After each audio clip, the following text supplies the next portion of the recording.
안녕하세요. 여러분의 삶이 눈부시게 빛나길 바라는 루나펄스입니다. 오늘 소개해 드릴 책은 우리가 사소한 일에 흥분하는 이유, 모기 뒤에 숨은 코끼리입니다. 에른스트 프리트 하니슈, 에바 분더러 지음, 김현정 옮김, 펴낸 곳은 한국경제신문입니다. 우리는 문득문득 아주 작은 일로 커다란 분노에 휩싸이곤 합니다. 이 사소한 분노 뒤에는 욕구가 좌절된 거대한 코끼리가 숨어 있다고 하는데요. 그래서 비슷한 상황, 비슷한 패턴의 대처로 악순환을 반복하게 된다는 겁니다. 불현듯 찾아오는 부정적인 감정의 의미를 이해하고 벗어나려면 분노 뒤에 숨은 진짜 나를 만나야 한다고 말합니다. 이 책은 일상에서 일어나는 작은 이야기들로 시작합니다.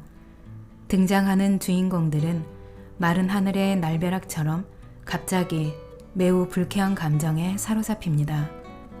저자는 이러한 정서적 불쾌감의 배후를 조명하고 개별적인 해결책을 제시하는 과정을 보여줍니다. 이것을 통해 우리 역시 원인 모를 불쾌감이 어디에서 시작되었는지 깨닫게 되고 스스로의 잘못된 패턴을 인식하고 해결할 수 있게 도움을 주고 있습니다.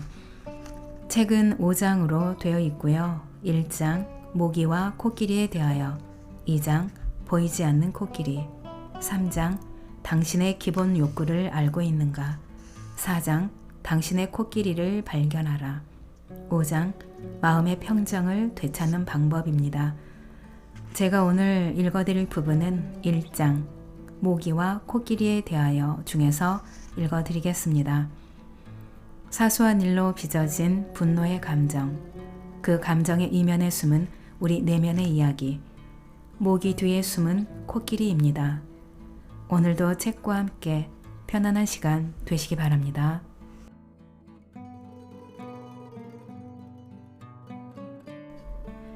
모든 모기를 코끼리로 만들지 말라는 독일 속담이 있습니다. 이 속담은 어떤 작은 일에 너무 큰 의미를 부여한다는 생각이 들 때 비판의 의미로 사용됩니다. 이유 없이 일을 지나치게 부풀리거나 너무 예민하게 반응하는 경우에 쓸 수 있지요.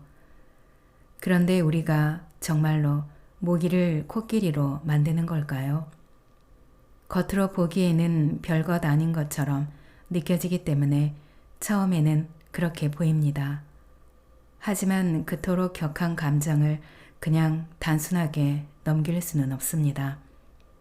오히려 그 배후에 숨어있는 어떤 중요한 원인, 즉 코끼리를 추측해 보는 것이 유의미합니다. 코끼리는 분노의 근본 원인입니다. 그것이 무엇인지 도무지 알 수 없고 뚜렷하게 인식하기 어려워도 말입니다. 이런 관점에서 보면 모기 속에는 정말로 코끼리가 숨어 있는 것이죠. 마치 상처를 건드리면 갑자기 고통이 느껴지는 것과 같은 이치입니다. 말하자면 핵심 욕구가 반복적으로 상처받아서 생겨난 우리 영혼의 민감한 부분이 건드려지면 우리는 고통스러워합니다.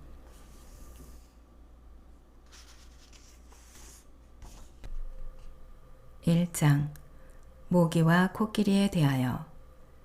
어떤 사람도 사소한 일에 이유 없이 흥분하지 않는다. 흥분은 저절로 생겨나지 않기 때문에 사소한 일에도 흥분하는 경우가 간혹 있다. 하지만 우리를 화나고 분통 터지게 만드는 것, 혹은 당황하여 말문을 잃게 만드는 것이 무엇인지 인식하기란 어려울 때가 많다. 지금 당장은 그저 모기만 보일 뿐이지만 모기의 침은 그 사이에 우리의 영혼 깊은 곳까지 건드리기도 한다. 그것도 과거 언젠가 받았던 크고 작은 정신적 상처로 생겨난 예민한 부분을 말이다.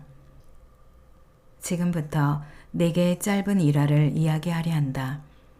이 이야기는 이해하기 어려운 불쾌한 감정 상태에 압도당했다가 여기에서 벗어난 사람들에 대한 이야기이다. 이런 상황에 처하면 수없이 좌절감을 느낀다.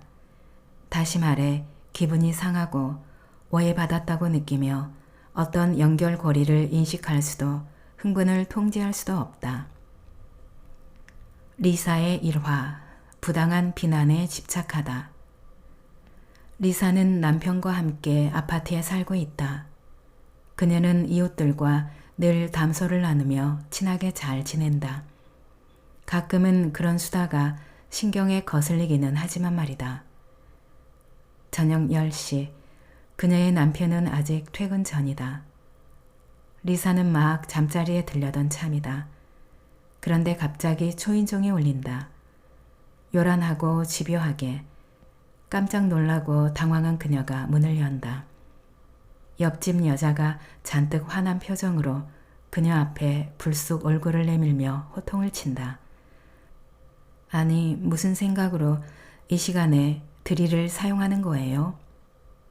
무슨 말씀이세요? 저는 드릴을 가지고 있지도 않은데요. 리사가 할 수 있는 말은 이게 전부였다. 그럼 아랫집이겠군요. 이 시간에 드릴이라니.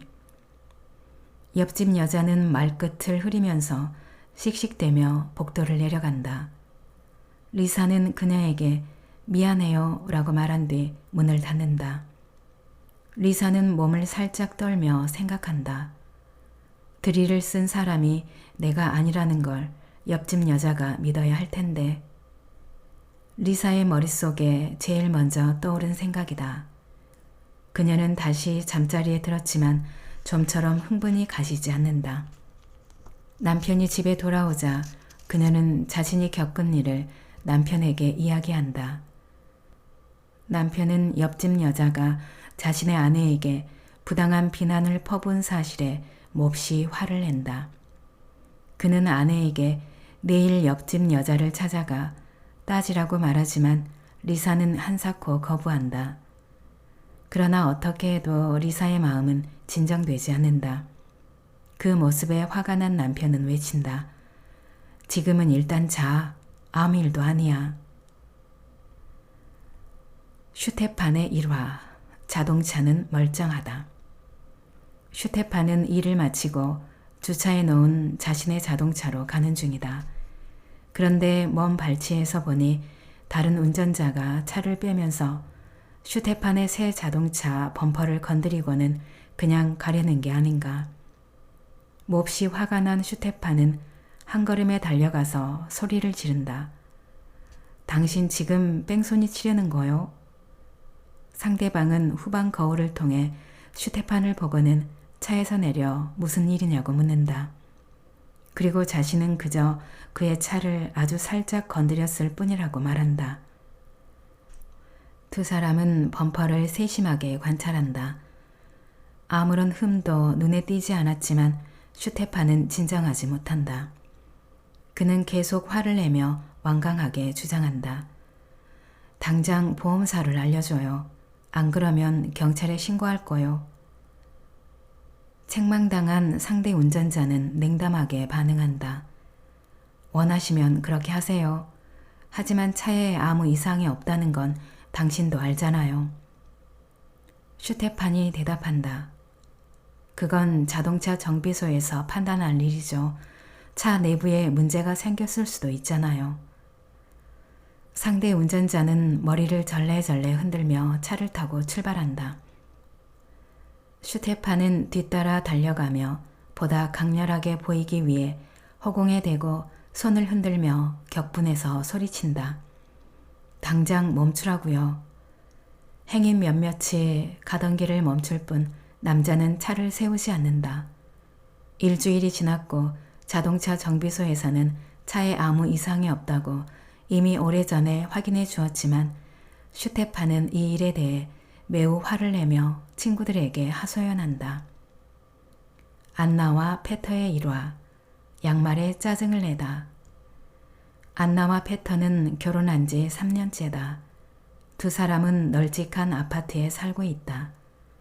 안나는 그다지 까다롭지 않은 파트타임 재택근무를 하면서 살림을 돌보고 페터는 중급 관리직에서 일한다. 오늘도 패턴은 저녁 8시가 되어 기진맥진한 채 퇴근한다. 오늘은 어땠어? 라는 안나의 인사에 그는 그저 낮은 신음소리로 대답을 대신한다. 그는 코트와 재킷, 넥타이를 벗은 다음 안락의자에 푹 쓰러진다. 안나는 이런 행동이 무엇을 말하는지 알고 있다. 배터리가 방전됐어. 나는 휴식이 필요해. 이런 상황에서 자신의 하루는 어땠는지 남편이 되물어주기를 기대해봤자 허사다. 그래서 그녀는 최대한 감정을 절제하며 말한다. 주방에 먹을 게 좀 있어. 그리고 냉정한 말투로 이렇게 말한다. 이따가 침실에 있는 당신 양말이랑 신문들 좀 정리해주면 좋겠어. 그러자 패턴은 짜증난 목소리로 대답한다. 또 그 소리야? 좀 더 중요한 얘기거리는 없는 거야? 안나는 더 크게 또박또박 말한다. 중요한 얘기거리가 없냐고? 당신은 집에 오자마자 신문을 펴잖아. 나한테 무슨 일이 있었는지는 관심도 없고 그보다 신문 경제란이나 기사가 더 중요하잖아. 패턴은 안락의자에 더 깊숙이 몸을 파묻는다. 이런 자세는 편안해서가 아닌 내적 후퇴에 가깝다. 그는 마치 이마 주름을 펴듯 손바닥을 이마에 갖다 댄다. 그리고 싸움을 피하기 위해 방을 어지르지 않겠다고 약속했던 일이 떠올라 화해하려고 애쓰며 말한다. 미안해. 오늘 아침에는 정말 바빴잖아. 세바스티안의 일화. 우울하게 시작된 휴가. 세바스티안은 아내 소피아와 함께 산장으로 겨울 휴가를 떠나는 중이다. 친하게 지내는 부부와 함께 산장을 빌렸다. 세바스티안은 지난 몇 달간 업무에 시달려 녹초가 되었다. 소프트웨어 설치 프로젝트 책임자인 그는 항상 회사 내부의 갈등과 권력 다툼에 연관되어 있다. 세바스티안은 끊임없는 회사의 요구에서 잠시 벗어날 수 있다는 사실이 기쁘기도 하지만 다른 한편으로는 자신이 자리를 비운 동안 다른 동료들이 자신의 영역을 침범할 수도 있다는 생각에 마음이 편치 않다. 어쩌면 그가 없는 동안 중요한 결정들이 내려질지도 모른다. 라디오에서 흘러나오는 비발디의 사계와 눈이 가득 쌓인 산악 풍경이 그를 다시 현실로 돌려놓는다. 그는 앞으로 2주 동안 스키를 타고 잠을 실컷 자고 즐거운 저녁 시간을 보내고 맛있는 음식을 먹을 생각에 가슴이 설렌다. 그때 그의 아내가 며칠 전에 먹을거리에 신경 좀 써달라고 부탁했던 일이 떠오른다. 산장 주변에는 마트도 음식점도 없으니 말이다. 그러나 휴가 가기 전에 업무 때문에 스트레스가 심했던 세바스티안은 아내의 부탁을 완전히 까먹고 있었다. 그는 자신의 실수를 인정하고 부랴부랴 친구에게 전화를 건다. 친구는 다소 퉁명스럽게 대답한다. 너희들한테 필요한 건 너희가 직접 사. 우린 필요한 물건을 벌써 다 샀어. 세바스티안의 기분이 갑자기 우울해진다. 그는 왠지 모르게 실망감과 불안감을 느낀다. 목적지로 가는 내내 그는 말이 없다. 산장에 도착하자마자 그는 자신의 방으로 곧장 들어가 버린다. 또다시 피로감이 몰려오고 즐길 마음이 생기지 않는다. 무슨 일이 있냐는 아내의 걱정스러운 물음은 그저 그의 냉랭한 태도를 고조시킬 뿐이다. 그때 그의 휴대전화가 울린다. 전화기 너머로 직원 중 한 명이 휴가를 방해해서 미안하지만 급한 문제를 해결해야 해서 세바스티안의 조언이 필요하다고 강조한다. 세바스티안은 이 분야에서는 실력 있는 전문가다. 그는 꼭 맞는 아이디어를 제시해준다. 마음이 가벼워진 직원은 세바스티안에게 고마움을 전하고 전화를 끊는다. 물론 방해해서 미안하다는 말을 재차 반복하면서 말이다. 세바스티안은 전화를 끊으면서 피로감과 우울한 기분이 사라졌음을 느낀다. 그는 다시 친구 부부와 어울리며 즐겁게 저녁 시간을 보낸다. 누군가에게는 모기, 누군가에게는 코끼리. 아마 여러분도 이런 상황에 익숙할 것이다. 사전 경고나 납득할 만한 이유 없이 청천벽력처럼 갑자기 나쁜 기분이 엄습하는 상황 말이다. 그럴 때면 화가 나거나 슬퍼지며 폐쇄적이 되거나 분노하고 자신에게 무슨 일이 일어나고 있는지 도무지 파악하지 못한다.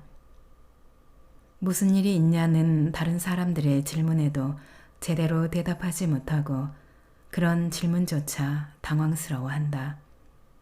그러면 상대는 놀라거나 이해할 수 없다는 반응이나 비난을 보낸다. 이러한 반응 중 어떤 것도 긴장을 해소하지 못한다. 오히려 불쾌한 감정이 고조되거나 기분이 더 나빠질 뿐이다. 자신이 항상 침착하고 강하고 낙관적이고 용감하고 자신감 있고 자제력 있고 모든 요구사항을 감당할 수 있다고 느끼는 사람은 분명 있을 것이다. 분노, 두려움, 걱정, 수치, 모욕, 실망 같은 불쾌한 감정은 일단 처음에는 언짢은 일에 대한 지극히 정상적인 반응이다.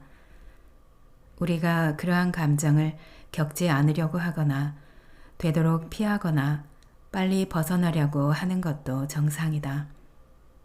우리는 종종 이러한 감정을 타인 앞에서 숨기려고 노력한다.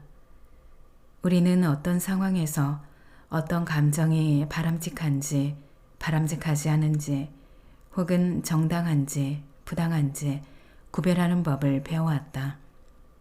이는 광범위한 결과를 초래한다. 말하자면 우리가 소위 느끼고 싶지 않은 감정을 억누르면 중요한 기본 욕구에 접근하는 통로가 막히고 마는 것이다.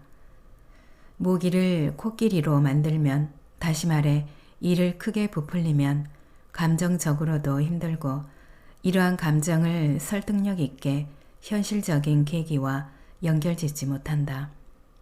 우리는 이러한 계기를 완전히 보잘것없고 사소한 것으로 치부한다. 말하자면 자기 자신과 다른 사람들에게 설명하고 싶지 않은 감정을 부적절하거나 수치스러우며 당황스럽고 병적인 것이라 생각하는 것이다. 표면상으로 볼 때 크게 힘들이지 않고 순전히 객관적인 수준에서 제거할 수 있는 계기가 있다면 우리는 그것을 단순하다고, 말하자면 모기라고 일컬을 수 있다. 이를테면 패턴은 크게 애쓰지 않고도 자신의 양말을 정리할 수 있을 것이다. 그렇다면 문제는 양말이 아니다. 하지만 본질적인 원인이 무엇인지 인식하기는 어렵다. 그런데 우리가 크게 흥분하는 원인이 명확하다면 누구나 사정은 다르다. 그러한 상황에서는 충분히 해명할 수 있다.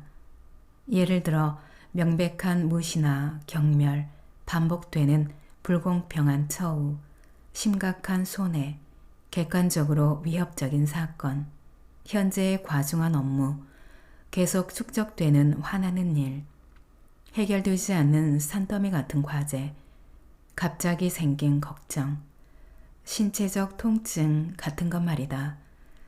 이러한 부담은 스트레스를 의미하며 우리를 신경질적으로 만든다. 여기에 사소하지만 불쾌한 일들이 더해진다면 누구나 탄식을 내뱉을 것이다. 이럴 수가, 더 이상 못 참겠어. 이때 우리는 모든 것이 신경을 건드리는 것처럼 느끼며 더 이상 참을 수 없는 한계에 도달했음을 안다. 또한 가끔은 나무만 보고 숲을 보지 못할 때가 있다. 모든 것이 걷잡을 수 없이 엉망이 되고 우리는 그저 스트레스만 받는다. 따라서 흥분의 원인은 인식하기 쉬울 수도 있고 어려울 수도 있으며 현재 또는 최근에 일어난 일이거나 시간의 층 아래에 깊이 감춰져 있을 수도 있다. 오래된 것과 새 것, 드러난 것과 감춰진 것은 종종 섞여 있지만 이러한 상이한 생성 조건을 명백하게 의식하는 것이 중요하다. 그렇지 않으면 흥분의 원인을 엉뚱한 곳에서 찾는 위험을 저지른다. 납득할 만한 흥분과 설명하기 어려운 흥분의 차이를 쉽게 보여주는 비유를 들어보자. 당신이 물살이 센 개울 위에 놓인 통나무 다리를 건너야 한다고 상상해보라.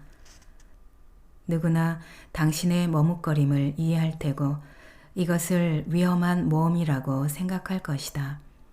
말하자면 통나무 다리를 건너는 것을 담력 시험처럼 느낄 것이다. 그런데 통나무가 안정적인 바닥에 놓여 있다면 그것을 건너는 일은 대부분의 사람들에게 어렵지 않은 도전이 될 것이다. 이 경우에는 사람들이 공포감을 느끼지 않는다. 그들에게는 이 도전이 모기처럼 느껴질 테니 말이다. 불쾌한 감정은 우리 몸 어딘가가 이상하다는 신호를 보내는 신체적 통증과 비교할 수 있다. 우리는 이 통증이 왜 생겼고 무엇을 의미하는지 궁금해하고 경우에 따라서는 병원에 가서 진찰을 받기도 한다. 하지만 원인이 분명하지 않은 불쾌감이 엄습한다면 의사나 심리치료사를 찾아가는 것보다 먼저 여러분 자신이 지나온 흔적을 탐색해야 한다. 모기는 어떻게 코끼리가 되는가? 겉보기에 사소한 일로 생겨나는 불쾌감을 우리는 왜 제대로 설명하지 못할까? 대답은 단순하다. 우리가 본질적인 원인을 의식하지 못하고 있기 때문이다. 그 원인은 과거 어딘가에 존재하며 대부분 기억 속에서 거의 잊힌 경험의 층 아래에 감춰져 있다. 우리가 어떤 것을 왜 특정한 방식으로 경험하는지, 다시 말해 우리가 왜 이렇게 혹은 왜 저렇게 행동하는지 그저 단면적으로 인식하는 건 지극히 정상이다. 자연에 의해 그렇게 정해졌다. 우리가 만약 올바른 길을 찾기 위해 중요한 모든 기억과 그 연관 관계를 영원히 명확하게 기억할 수 있다면 우리의 사고는 매우 과중한 부담을 느꼈을 것이다. 그렇기 때문에 뇌가 이를 자동적으로 처리하는 것이다. 이러한 가공 과정의 결과로 기대와 가정, 규칙으로 만들어진 복합적인 구성물이 생겨난다. 우리는 이 구성물을 따르지만 그것이 무엇인지 대부분 명명하지 못한다. 이는 우리가 말을 배울 때와 비슷하다. 우리는 문법 규칙을 모르는 상태에서 언어 감각을 발전시킨다. 가정과 규칙은 근본적으로 현실에 대한 이미지를 결정한다. 다시 말해 우리가 무엇을 인지하고 무엇을 느끼고 무엇을 원하고 대답할 수 있는지 각각의 상황에서 어떻게 행동해야 하는지 결정하는 것이다. 우리가 살아가면서 개별적인 가공 패턴과 행동 패턴, 즉 우리가 특정한 상황에 직면할 때 자동적으로 사용하는 이른바 도식을 형성한다. 도식은 세상과 우리 자신을 친근하게 인지하도록 도와주며 세상 속에서 우리가 방향을 잡기 위해 필요한 기반이다. 도식은 우리가 살아오면서 겪는 온갖 경험의 총합으로 만들어진다. 또한 도식은 역할 모델을 통해 형성되며 과거에 우리가 어떤 대우를 받았고 어떤 반응법을 배웠는지 그 방식을 반영한다. 긍정적인 경험과 부정적인 경험이 도식 안에서 가공되고 저장된다. 그렇게 생겨난 패턴들은 변화된 현실에 적응해야 할 때까지 한동안 유지된다.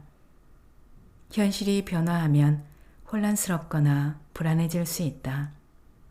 이때 기존의 패턴들이 도움보다는 어려움을 주는데도 우리는 기존의 패턴을 꼭 붙은다. 기존의 도식에 들어맞지 않는 것은 소멸되거나 새롭게 해석된다. 말하자면 어떤 도식이 오래되거나 현재의 상황에 적합하지 않을 경우 그 도식은 현재의 가능성을 보는 시야를 흐리게 한다. 다시 말해 기능적 도식과 역기능적 도식이 존재한다. 예를 들어 직업적으로 성공한 사람만이 훌륭하다는 확신을 가진 사람은 다른 유익한 가치들을 걸러낸다. 그리고 나는 열심히 노력해서 실력을 키우고 신분 상승을 해야 해 라는 규칙에 따라 일방적으로 행동한다. 그렇게 되면 작은 실패에도 불안함과 자신에 대한 회의감을 느끼고 이에 적합한 보호 조치를 취한다. 우리가 이 책에서 탐색하려는 코끼리는 이러한 불리한 도식에서 생겨난다. 모기 속에 숨은 코끼리의 근원은 여러 연령대에서 중요한 욕구를 처리할 때 경험한 부정적 경험에서 찾을 수 있다. 이러한 중요한 욕구가 침해되면 흔적이 남는다. 즉, 약점과 자기보호 프로그램이 생겨난다. 우리는 자기보호 프로그램을 활성화함으로써 존중받기 위해 기본 욕구를 충족하기 위해 예를 쓴다. 말하자면 불쾌하거나 감정을 해치는 상황에서 정말로 무엇이 필요한지 묻기보다 최대한 빨리 불쾌한 감정으로부터 자신을 보호하려고 한다. 경험상으로 볼 때 대부분의 사람들은 모기처럼 작은 사건들이 우리의 기본 욕구가 침해되었음을 알려주는 징조라고 판단하지 못한다. 마침내 코끼리가 되다. 부모님이 최선을 다해 행동해야 한다는 신념으로 아이들을 가르치더라도 소원과 욕구를 인식하고 실현하는 데 실제로 도움이 되지는 않는다. 저마다의 개성을 지닌 아이를 올바르게 판단하기란 쉬운 일이 아니다. 부모님에게 감사해야 하는 일도 있지만 어쩌면 부모님으로부터 상처 입은 일도 있을 것이다. 예를 들어 전후 시대에 성장한 세대는 주로 의무와 규범을 지키고 순응하도록 교육받았다. 이를테면 투정하지 않고 밥 먹기, 보잘것없는 선물에도 감사하고 기뻐하기, 시간을 빼앗는 사람이 찾아와도 반갑게 인사하기, 비판적인 질문하지 않기 등이 그것이다. 이렇게 행동하는 사람은 어릴 때 자신의 감정과 욕구를 중시하고 표현하는 것보다 자신을 억제하고 다른 사람들의 기대를 충족시키는 것이 더 중요하다고 배운다. 이러한 교육으로 자신의 기본 욕구를 직관적으로 인식하는 기회를 놓치고 자기 감정의 중요성을 상실하며 자신이 정말로 무엇을 원하는지 더 이상 느끼지 못하게 된다. 그 결과는 소망 없는 불행의 상태로 이어질 수 있다. 그렇게 되면 자신에게 득이 되는 내면의 안테나는 꺼버리고 그저 다른 사람들의 기대만을 수신하는 안테나를 갖게 된다. 특히 직장에서는 제약이나 역할이나 원칙에 복종하고 저녁에는 그저 휴식을 취하려고만 한다. 비참하게도 그저 휴식 하나만 바라게 되는 것이다. 다채로운 소망을 꿈꿀 수 있는데도 말이다. 이처럼 주로 타사에 의해 삶이 결정되면 아주 작은 언짢은 일에도 화가 치밀어 오르고 모욕감을 느끼고 뒤로 물러날 위험이 높아진다. 지금까지 자신을 억눌러 온 모든 것을 밝혀낸다면 어떤 욕구가 지속적으로 충족되지 못했는지 그 결과 어떤 약점이 생겼는지 알 수 있을 것이다. 또한 작은 일을 너무 과장해서 받아들인다고 비난받을 때 보인 반응을 해명하고 그러한 비난을 반박할 수 있을 것이다. 하지만 내면적 삶을 들여다보지 않고서는 우리가 느끼는 불쾌한 기분의 깊은 의미를 자신은 물론이고 다른 사람이 이해할 가망은 없다. 우리가 원하건 원하지 않건 약점은 반복적으로 나타나서 과거와 현재의 문제적 관계를 활성화하고 그에 상응하는 불쾌한 감정을 함께 불러일으킨다. 이는 마치 주사위 놀이 같다. 주사위를 던졌더니 어디 어디로 돌아가시오 라고 쓰인 칸 위에 주사위가 떨어진다. 그런데 주사위가 떨어진 칸에서 우리의 기억은 되돌아갈 때를 떠올리지 못한다. 우리에게 가장 먼저 필요한 것은 자신의 감정과 다른 사람들의 감정을 주의 깊게 살펴보는 것이다. 특히 불쾌한 감정은 중요한 욕구를 소홀히 했다는 암시일 수 있다. 이는 공기와 숨의 관계와도 같다. 산에 높이 오를수록 공기가 희박해지고 숨은 더 가빠진다. 그러면 산소가 부족해져서 휴식을 취할 수밖에 없다. 마찬가지로 갑작스럽게 기분이 바뀔 때에도 잠깐 멈춰서서 우리에게 무엇이 부족한지 생각해 보아야 한다. 리사와 슈테판, 안나와 세바스티안이 잠깐 멈추어 서서 곰곰이 생각하는 시간을 가졌다면 어떻게 되었을까?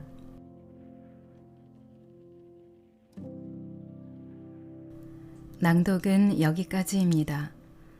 여러분의 구독과 좋아요, 댓글은 저에게 큰 힘이 되는 거 아시죠? 오늘도 끝까지 들어주셔서 감사합니다.